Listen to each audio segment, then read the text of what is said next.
గోదావరి నది ఒడ్డున ఉన్న ఓ ప్రశాంతమైన గ్రామంలో రాము అనే 9 ఏళ్ల కుర్రవాడు ఉండేవాడు. వృక్షాలపై ఎక్కుతూ, తల్లిదండ్రులకు సహాయం చేస్తూ, పురాణ కథలు వినడంలో అతను తలమునకగా ఉండేవాడు. ఒక సాయంత్రం రాము పెద్ద వివిచెట్టు కింద కూర్చుని చేతులు జోడించి ప్రార్థించాడు. హనుమంతుడిని కలవాలనుంది. ఒక అడ్వెంచర్ కావాలి.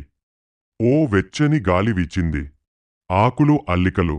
ఒక్కసారిగా బంగారు వెలుగులో హనుమంతుడు ప్రత్యక్షమయ్యాడు. అడ్వెంచర్కు వస్తావా? అని హనుమంతుడు అడిగాడు. రాము తలుపాడు. వెంటనే హనుమంతుడు అతన్ని భుజంపై కూర్చోబెట్టి ఆకాశంలోకి ఎగిరిపోయాడు. వారు ఒక అడవికి వచ్చారు. అక్కడి చెట్లు ఏడుస్తున్నాయి. ఇక్కడి చెట్లను కిరాయి వ్యాపారి కట్ చేస్తున్నాడు అన్నాడు హనుమంతుడు.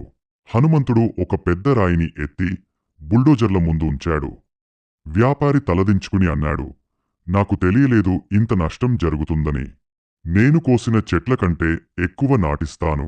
చివరి లేపుతో హనుమంతుడు రామును తెరిగా ఊరికి తీసుకెళ్లాడు. రాము హనుమంతుని చూసి ప్రజలు చప్పట్లు కొట్టారు. రాము గ్రామస్తులకు చెట్లు ఎందుకు ముఖ్యమో వివరించాడు. భవిష్యత్తు తరాల కోసం వాటిని కాపాడాలని కోరాడు. నీకు ధైర్యమైన హృదయముంది రాము. ప్రకృతిని ఎప్పుడు కాపాడు అన్నాడు హనుమంతుడు. ఆ రోజునుంచి రాము అడవిని కాపాడే వీరుడిగా మారిపోయాడు.